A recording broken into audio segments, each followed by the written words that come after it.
BC, what's happening? It's Buddy Bopper back again. Just a quick update. It's not really much of a vinyl update. It's just kind of like probably, I would say, a CD update. I got more CDs here too. The reason why I'm buying CDs again, I prefer to have a hard copy of the music I purchased versus like an MP3 that may or may not be lost on a hard drive somewhere down the road. Yeah, anyway, so I'm going to start off showing you the LPs. This is Damien Jurado, the last pressing available, and I purchased it. This album is called And Now That I'm in Your Shadow. It's an amazing album. Probably not going to be able to find it on vinyl. Check him out. I highly recommend checking this guy out. I saw him in 2000, maybe 2000, somewhere between 2001 and 2003. My memory kind of slips from that period of my life, but he blew my head off. I saw him perform with Rocky Bodolato, if you've heard of him. He's from Portland. This album's on Secretly Canadian. Just a really prolific album maker, songwriter. He has a pretty good body of work, but he's not very well known, but amazing album. Kind of in the folky genre with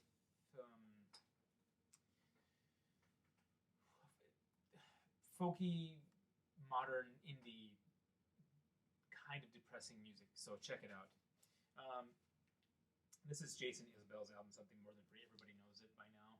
Everybody's had it forever. This is just something I just hadn't picked up till recently. It was on sale, for a ridiculous price. I think like $15. I can't remember if I got it on Amazon or some other.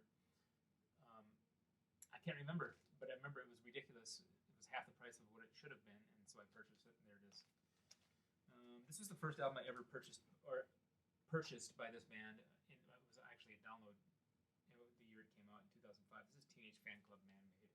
Awesome album. I just saw that it was reissued on vinyl, and I decided to pick it up because it's one of my favorite albums by them. I highly recommend checking it out. Okay, these two are just replacements. They're upgraded copies, okay? Very well-known albums by two very well-known and revered artists. This is Miles Davis, Kind of Blue.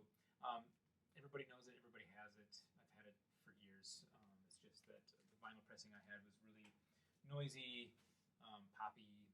I cleaned the crap out of it using several different methods, including the glue method, and it improved the sound quite a bit, but it's just nice to have a really clean copy. This has Sony pressing. Same with this one. This is Jeff Buckley's Grace. I had a music on vinyl pressing, and I was never satisfied with the way it sounded. It was, for a brand new record, it just didn't sound, and that's really surprising. It was really surprising to me, and I probably a lot of you, because music on vinyl, their pressings are usually pretty immaculate and sound great. I just thought that Grace didn't sound very well, so I sold it on eBay, and I got this to replace it. This is just the modern, Sony reissue, Sony Legacy, probably mastered from a CD. I'm not really 100% on that. It sounds good. This is a reissue, or first time on vinyl, of Nickel Creek, their first album. Very slick production. It was actually produced by Alison Krauss. Very talented young people doing like bluegrass type of music, modern. I wouldn't call it newgrass, but bluegrass, in that kind of genre. So, but very slick. Just very similar to Alison Krauss and Union Station, but I think not quite as commercial, and a little bit more sincere, as far as pulling at the heartstrings of younger people who may be a little more hip than the people who listen to Alison Krauss. So yeah, check this album out. You probably already heard them. Not too many well-known songs off this album. They had a song, I think, off their second album called Smoothie Song that kind of hit national radio. But in my opinion, this is my favorite Nickel Creek album. This is a reissue from the late 90s. This album is just, the soundtrack to my summer in 1998. I was still working at it was an On Cue. By this point, it was a Sam Goody. I think it was an On Cue that it converted into Sam Goody, which is they were still like the same stores. There is Musicland Corporation or Musicland Group chain of music stores. But anyway, I got this for free as a promo CD back in the day because our manager was kind of a square and didn't play any of the promo CDs that were actually good. Just the super commercial like stuff that you heard on the radio. Those are the CDs that she would play, like Cher and stuff like that. It just drove me nuts. So on days when she wasn't in, I would put on like this album or Ocean Color Scene or some Britpop that was happening at the time. The shoegaze thing that was happening at the time. I was playing all that stuff when the manager wasn't in. Anyway, this is Eels, Electroshock Blues. Just a great album by Eels. It's a double LP. It's a gatefold. Maybe I'll show you that. There it is. Gatefold. Really awesome album by the Eels. By Eels. Sorry, there you go. I know there's probably people out there that would string me up for that. Okay, now just quick to the CDs here. This guy I've been listening to for a while, and I'm not sure. I think I had it before my last vinyl update, but I'm not sure if I actually showed this in the video. But this is Nathaniel Rateliff and the Night Sweats. This is just their debut album, Groovy Gatefold. It's on Stax Records. Pretty awesome stuff. I highly recommend checking this out. If you have not,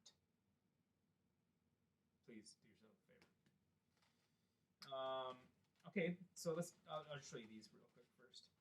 I've been on a huge Gillian Welch and David Rawlings kick. I just, if I become bored with some music that I'm listening to, or if I discover a new genre, or I'm experimenting with something else, and nothing really satisfies that, musical itch, it's an insatiable appetite, I guess you would say. Then I always go back to Gillian Welch and David Rawlings, and they seem to always kind of, I remember why I love this music so much, you know what I mean? So this is Nashville Obsolete by the David Rawlings Machine, new one with Gillian Welch and David Rawlings. David Rawlings is kind of at the helm of this one in the last album these two released. This is just their new one. It's pretty good. I love the sound of it. I wish they would release their albums on vinyl, but they just won't do it for some reason. So speaking of that, I kind of went back in time and revisited Gillian Welch's albums, and I had them all in some form of MP3 downloads originally. And when I really, really like an artist, I really like to have the hard copies of their music. So I bought some of these Gillian Welch Revival, probably one of my favorite albums by her. Time the Revelator, another amazing album by Gillian Welch and David Rawlings. I don't know. There's so many good things you could say about this. Just go out and buy this immediately, please, if you don't have this album, or Time the Revelator, or Soul Journey.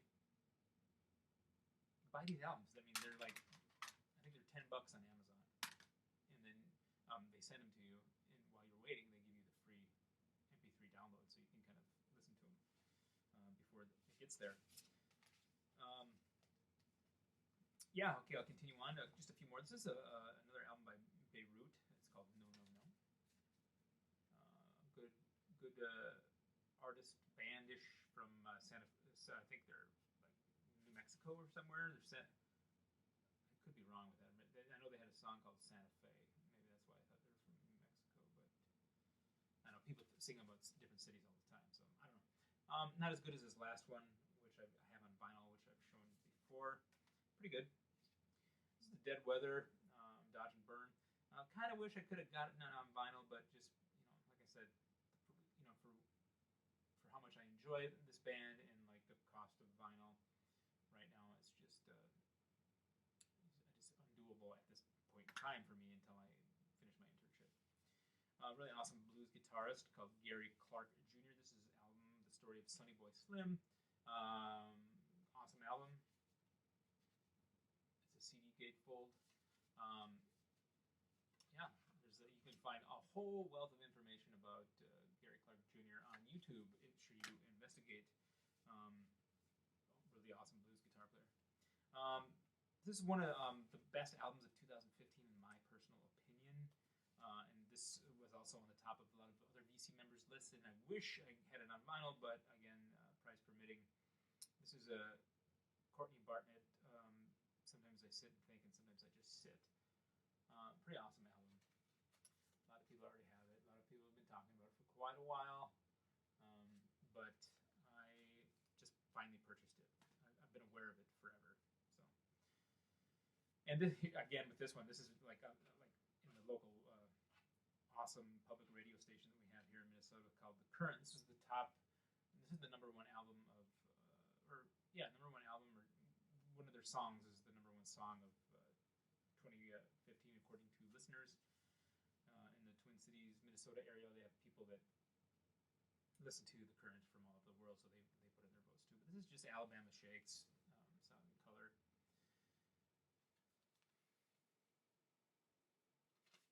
Everybody knows about it. Okay, so this last one I'm going to show you, this is a friend of mine, actually a former bandmate of mine, his new band that he's in. I was in a band called Standard Thompson. He was the singer, also played rhythm guitar. It's actually two bands. One of them is called Pasadena 68, where a different person, actually he used to be in a band called High on Stress, and he was the original guitar player for Standard Thompson as well.